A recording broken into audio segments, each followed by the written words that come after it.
আসসালামু আলাইকুম সুপ্রিয় শিক্ষার্থীরা, কেমন আছো তোমরা? আশা করি সবাই ভালো আছো।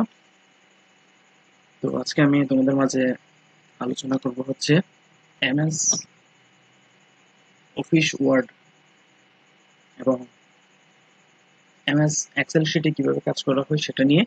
তো আজকের ভিডিওতে আমরা শুধু এমএস ওয়ার্ড নিয়ে কিছুটা আলোচনা করব, এমএস এক্সেল নিয়ে পরবর্তী ভিডিওতে আলোচনা করা হবে।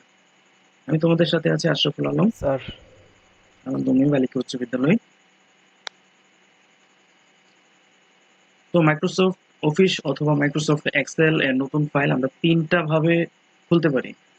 স্টার্ট আইকন থেকে অল প্রোগ্রামসে গিয়ে খুলতে পারি, সার্চ বারে সার্চ করে খুলতে পারি, নিউ ফাইল তৈরি করেও খুলতে পারি।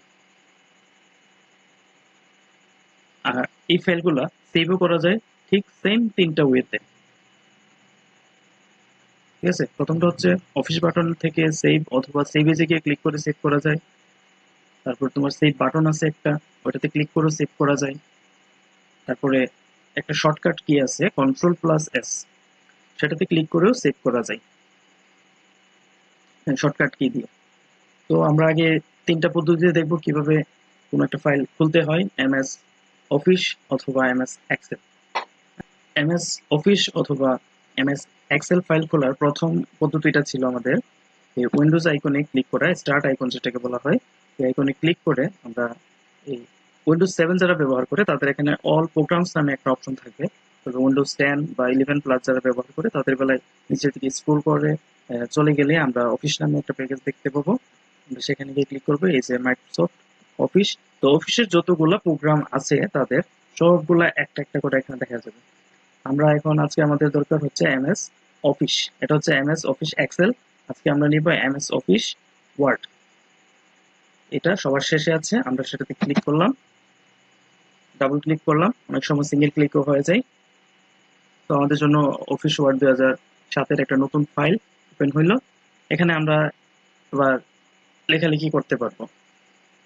তার আগে আমরা আরো দুইটা যে পদ্ধতি আছে সেগুলো একটু দেখে নিই। আরেকটা পদ্ধতি হচ্ছে তোমার এই সার্চ বক্সে সার্চ করবা, জাস্ট ওয়ার্ড লিখে সার্চ করলেই হবে। কি লিখে? ওয়ার্ড।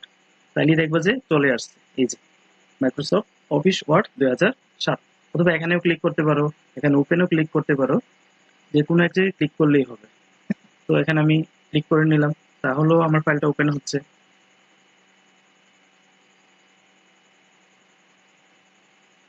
তৃতীয় আরেকটা পদ্ধতি ছিল আমাদের, সেটা হচ্ছে মাউসের রাইট বাটন ক্লিক করে সেখান থেকে আমরা নিউতে যাব। নিউতে কার্সারটা রাখার পরেই, এরো চিহ্নটা রাখার পরেই অনেকগুলো অপশন চলে আসবে। সেখান থেকে আমার দরকার হচ্ছে মাইক্রোসফট অফিস ওয়ার্ড ডকুমেন্ট। তো যখন আমি এটাতে ক্লিক করব তখন আমার একটা নতুন ফাইল তৈরি হবে। তো ফাইলের আমি একটা নাম দিয়ে দিই, আমি নাম দিলাম মাই ফার্স্ট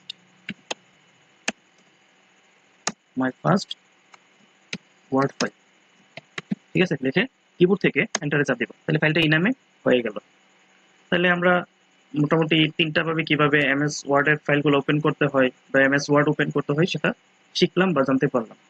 এখন এটা আমরা ওপেন করে ডাবল ক্লিক করলে ওপেন হয়ে যাবে।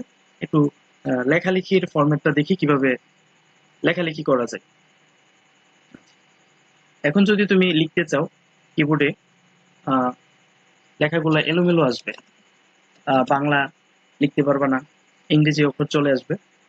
তো আমি যদি এখন বাংলা লিখতে চাই, যেহেতু আমরা বাংলায় অভ্যস্ত বেশি, আমাদের মাতৃভাষা বাংলা, জন্য আমরা বাংলা লেখাটা লিখি। তো কম্পিউটারে বাংলা লেখাটা দুইটা কিবোর্ডের মাধ্যমে লেখা হয়, দুইটা কিবোর্ড সফটওয়্যার আছে। একটা হচ্ছে তোমার বিজয় 52, এটা দিয়ে লেখা যায়। আর একটা হচ্ছে তোমার অব্র কিবোর্ড, এটা দিয়েও লেখা যায়।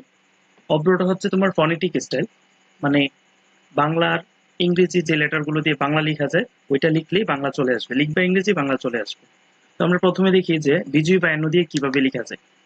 বিজয় 52 কিবোর্ড অ্যাক্টিভ করার জন্য তোমাকে প্রথমেই ক্লিক করতে হবে, সেটা হচ্ছে CTRL plus ALT plus B, একসাথে এই তিনটা কি চাপতে হবে। তো আমি দেখি একসাথে তিনটা চাপলে কি হয়।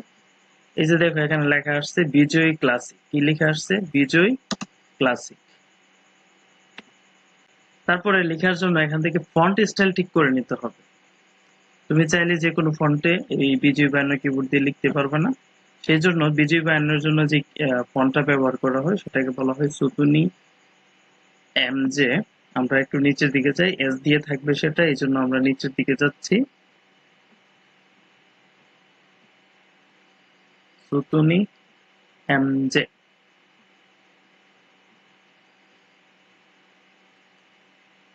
এই যে এই লেখাটা, এটাই হচ্ছে সুতুনি এমজে। এই যে দেখো এখানে চলে আসছে। তুমি ইচ্ছা করলে এই সার্চ বারে লিখতেও পারো সুতুনি এমজে, তাহলে তোমার এখানে সেটা দেখাবে আর কি। সুতুনি এমজে দিলেই হবে।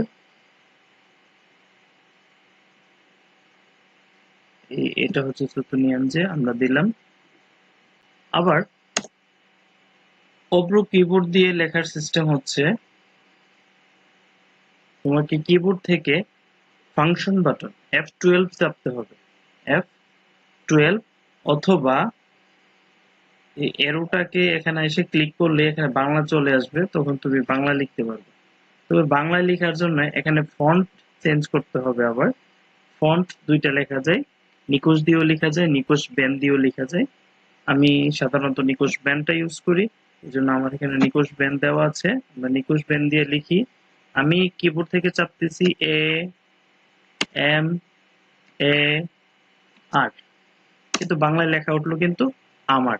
তারপর চাপলাম S capital U N A R, তারপর আমরা লিখলাম BANGLA, তারপর লিখলাম AMIT capital UNAY BAL capital UBASI। আমি কিবোর্ড থেকে এই ইংরেজি লেটারগুলো চাপছি, কিন্তু স্ক্রিনে দেখা যাচ্ছে যে বাংলা লেখা আসতেছে।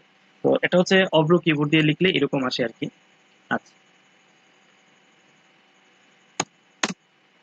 তো অব্রু কিবোর্ড দিয়ে তোমরা সাধারণত যারা মোবাইলে লেখালেখি করো আর কি, অব্রু অনেকে ব্যবহার করে। ওইটা মোটামুটি মোবাইলে যেরকম কম্পিউটারের কিবোর্ডও ঠিক একই রকম। আচ্ছা, এখন আমরা এই ফাইলটাকে একটু সেভ করতে চাচ্ছি। এই ফাইলটা কিন্তু কম্পিউটারে সেভ হয় না। এই মুহূর্তে যদি কারেন্ট চলে যায়, কোনো কারণে কম্পিউটার বন্ধ হয়ে যায়, বা এই ফাইলটা থেকে বের হয়ে যায়, এটা কিন্তু মেমোরিতে আর জমা থাকবে না, রমের মধ্যে জমা হবে না। এটাকে কম্পিউটারের স্মৃতি হিসেবে রাখার জন্য আমাদের ফাইলটাকে সেভ করতে হবে। সেভ করার জন্য বলছি যে মোটামুটি তিনটা অপশন আছে। কয়টা অপশন? তিনটা। তো আমরা তিনটার মধ্যে প্রথম অপশন হচ্ছে, আমরা এই অফিস বাটনের মধ্যে ক্লিক করব। অফিস বাটনের মধ্যে ক্লিক করলে সেখান থেকে দেখা যাবে অনেকগুলো অপশন আছে। একটা আছে সেভ, তুমি সেভে দিলেই এখন সেভ আইকন চলে, একটা উইন্ডো চলে আসবে, সেখানে একটা নাম দিয়ে সেভ করতে পারবা। আর এই ফাইলটা যেহেতু আমাদের আগে থেকেই তৈরি করা, এখানে শুধু সেভ লিখলেই চলবে, কোনো নতুন নাম দিতে হবে না। আবার যদি আমি সেভ এজে যাই, যে আমি এটাকে কি ফাইল হিসেবে সেভ করতে চাচ্ছি সেটা করতে হয়, তাহলে তুমি এখান থেকে করতে পারবা। আমি যদি এখন ওয়ার্ডে যাই, তাহলে আমাদের একটা নতুন উইন্ডো আসবে, সেখানে বলবে কোনো একটা নাম দেওয়ার জন্য। তোমার ইচ্ছা, তুমি নাম দিতেও পারো, নাও দিতে পারো। তারপরে তুমি কি করলা? সেভে দিয়ে দিলে। অথবা দ্বিতীয় আরেকটা পদ্ধতি হচ্ছে, এই হইলো সেভ আইকন। এটা হচ্ছে কি সেভ আইকন, এটাতে ক্লিক করলেও সেভ হয়ে যাবে। ঠিক আছে, এটাতে ক্লিক করলেও কি হবে? সেভ হবে। আরেকটা আছে তোমার শর্টকাট কি, অর্থাৎ কিবোর্ডের মাধ্যমে কিভাবে সেভ করবা, সেটা হচ্ছে কিবোর্ড থেকে CTRL মানে Ctrl+S একসাথে চাপ দিবা। তাহলে আগের যে প্রক্রিয়াগুলো সেম ভাবে একটা উইন্ডো আসবে, সেখানে তুমি লিখে কোনো একটা ফাইলের নাম দিয়ে সেভ করে ফেলতে পারবে। এই হলো মোটামুটি সেভ করার কাজটা। তো আজকে এতটুকুই থাক। দ্বিতীয় পর্বে আমরা এক্সেলে কিভাবে যোগ বিয়োগ করতে পারি, হ্যাঁ, গুণ বা কিভাবে করা যায়, পার্সেন্টেজ বা শতকরা হিসাবটা কিভাবে করতে হয়, সেটা নিয়ে আলোচনা করব তৃতীয় অংশে। ঠিক আছে, এই পর্যন্ত ভালো থাকো সবাই। ধন্যবাদ সবাইকে। এটা নিয়েও যদি বুঝতে কোনো সমস্যা হয় তাহলে আমাকে অবশ্যই জানাবা, কমেন্ট করে জানাতে পারো। আমি চেষ্টা করবো সমস্যার সমাধান করার। ঠিক আছে, ধন্যবাদ সবাইকে।